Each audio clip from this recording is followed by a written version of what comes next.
ये जो जिज्ञासाएं होती हैं ये हमें कई बार बहुत अलग अलग दुनिया में ले जाती हैं और इन जिज्ञासाओं की वजह से ही हम कुछ खोज पाते हैं। ऐसी एक जिज्ञासा शांत करने के लिए आज मेरे साथ फिर डॉक्टर श्री राम आचार्य हैं। डॉक्टर साहब, आपका बहुत बहुत स्वागत है और नमस्कार। जब शरीर छोड़ के आत्मा जाती है तो उसको इमीडिएटली तो कोई दूसरा जन्म मिलता नहीं है, तो जो ये बीच का टाइम होता है वो मतलब आत्मा शरीर छोड़ने के बाद कहाँ जाती है? अगर मैं बोलूं ट्रांजिट पीरियड में कहाँ रहती है? मृत्यु से जन्म के बीच के विषय में यात्रा जो है इस आत्मा की, वो एक बड़ा रोचक विषय है। मृत्यु के समय पौराणिक ग्रंथ हमारे ये कहते हैं कि उस शरीर में से उस आत्मा को लेने के लिए यमदूत आते हैं और वे उस आत्मा को शरीर से बाहर लेकर के जाते हैं।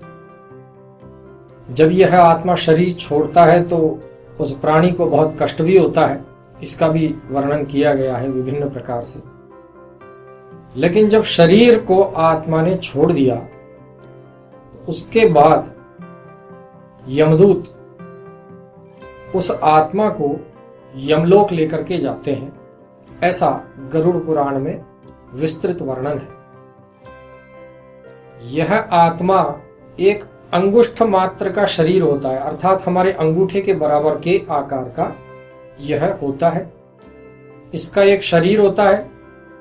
इस संदर्भ में गरुड़ पुराण में हमें वचन मिलते हैं, यातना देहम आवृत्य पाशैर्बद्ध्वा गले बलात् नयतो दीर्घमध्वानं दंड्यम राजभटा यथा तस्यैवं नीयमानस्य दूतः संतर्जयन्ति हि प्रवदन्ति भयं तीव्रं नरकाणां पुनः पुनः। और ये रास्ते में प्रताड़नाओं को देखता है, विभिन्न प्रकार के नरकों को देखता है। पापी व्यक्ति है, यदि इस आत्मा ने शरीर के माध्यम से पूरे जीवन में पाप किए हैं, पाप कमाए हैं, तो उसके लिए उसे क्या दंड मिलेंगे, ये यमलोक जाते हुए उस आत्मा को देखने को मिलते हैं। इन सभी प्रताड़नाओं को देखता हुआ वह यमलोक में यमराज के पास उपस्थित होता है और वहां से फिर पुनः उसे पृथ्वी लोक पर उस मृतक शरीर के आसपास भेज दिया जाता है। वे यमदूत उसे पुनः मृतक शरीर के आसपास लेकर के आते हैं और वो वहीं विद्यमान रहता है, उसे बांध करके रख दिया जाता है, ऐसा हमारे पुराण कहते हैं। इस संदर्भ में गरुड़ पुराण विशेष रूप से वर्णन करता है, त्रिभिर्मुहूर्तैर्द्वाभ्यां वा नीयते तत्र मानवः प्रदर्शयन्ति दूतास्ता घोरा नरकयातनाः मुहूर्तमात्रात् त्वरितं यमं वीक्ष्य भयं पुमान् यमाज्ञया समं दूतैः पुनरायाति खेचरः। अर्थात वह आत्मा पुनः उसी स्थान पर आ जाता है और यमदूत उसे वहां बांध देते हैं। अंत्येष्टि कर्म हो जाता है, दाह संस्कार हो जाता है। उसके बाद पिंडदान का कार्यक्रम होता है 10 दिन तक। तो अंत्येष्टि कर्म में और पिंडदान में विभिन्न प्रकार से पिंड दिए जाते हैं इस आत्मा के लिए। क्यों दिए जाते हैं? इस आत्मा की पुष्टि के लिए दिए जाते हैं। ये जो एक अंगूठे के आकार का ये जो शरीर है, इसकी पुष्टि के लिए ये पिंड दिए जाते हैं। इन पिंडों के 4 भाग हैं। 4 में से 2 भाग तो इस आत्मा के पुष्टि के लिए दिए जाते हैं, अर्थात इसका जो शरीर है वह पुष्ट हो। और इन पिंडों के दिए जाने से इस आत्मा के शरीर में, इसके अंगों में वृद्धि होती है। प्रथम पिंड से सिर का निर्माण होता है, उसके बाद गर्दन का, कंधों का, छाती का, पीठ का, नाभि, हृदय, गुह्यांग, जांघें, घुटने इत्यादि सभी शरीर के अंग इन पिंडों के द्वारा पुष्ट होते हैं, बढ़ते हैं। और इन पिंडदान करने से यह शरीर 1 हाथ मात्र का हो जाता है। 1 हाथ लंबाई इस आत्मा के स्वरूप की हो जाती है। दग्धे देहे पुनर्देहः पिण्डैरुत्पत्यते खगा हस्तमात्रः पुमान् येन पथि भुङ्क्ते शुभाशुभम्। जब 10 दिन तक इस प्रकार से पिंडदान दिया जाता है तो उसके बाद यह आत्म शरीर, आत्मा रूप शरीर 11वें और 12वें दिन, एकादशाह और द्वादशाह जिसे हम कहते हैं, उस दिन 2 दिन यह भोजन प्राप्त करता है विभिन्न रूप से श्राद्ध के स्वरूप में, और भोजन के द्वारा यह तृप्त होता है, तर्पण के द्वारा तृप्त होता है, और 13वें दिन इन्हीं यमदूतों के द्वारा बंदर की तरह बांध लिया जाता है और फिर पुनः यमलोक की यात्रा को प्रारंभ करता है।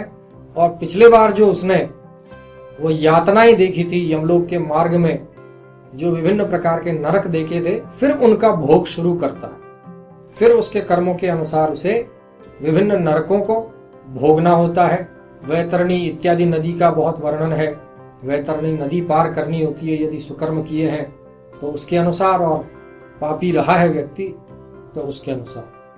तो इस प्रकार से 10 दिनों की ये यात्रा पिंड के द्वारा आत्मा का शरीर का निर्माण या पुष्टि, और उसके बाद जो है एकादश और द्वादश दिन भोजन के द्वारा अपने शरीर की पुष्टि, और फिर 13वें दिन बंदर की तरह उसका फिर प्रस्थान यमलोक के लिए हो जाता है। ये इस आत्मा की यात्रा है।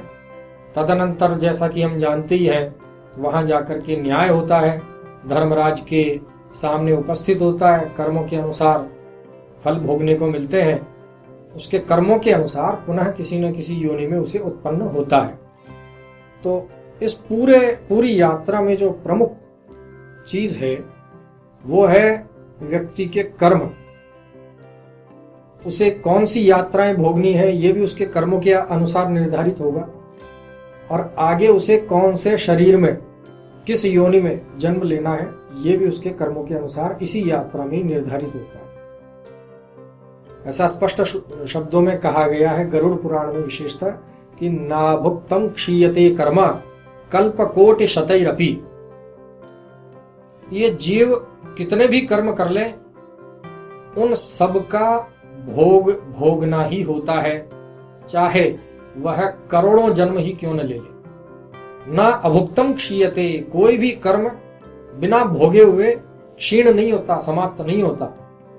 कल्प कोटि शतैरपि, सैकड़ों कल्पों तक भी यदि वो पुनः जन्म लेता रहे और भोगता रहे तो भी उसे पूरे कर्म भोगने ही होंगे। बिना भोगे कोई भी कर्म क्षीण नहीं होता।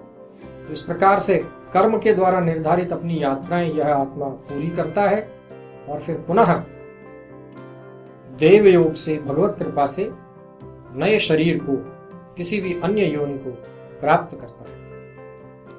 डॉक्टर साहब बहुत बहुत धन्यवाद सबसे पहले तो। अच्छा, आज के इस कार्यक्रम में जो हमने रेफरेंस दिए हैं वो तीनों रेफरेंस गरुड़ पुराण से हैं। हाँ, गरुड़ पुराण से। ये आज जो हमने चर्चा की वो गरुड़ पुराण के विषय पर है, उसमें जो वर्णन किया गया उसके आधार पर है, लेकिन इस संदर्भ में विभिन्न पुराणों में वर्णन है। ऐसा नहीं है केवल गरुड़ पुराण में ही, अनेक पुराणों में इस प्रकार के वर्णन हमें मिलते हैं। गरुड़ पुराण का संदर्भ यहाँ इसलिए लेना ज्यादा उचित लगता है क्योंकि समय समय पर व्यक्ति उसे सुनता है, श्रवण होता रहता है और समझने में सरल भी है।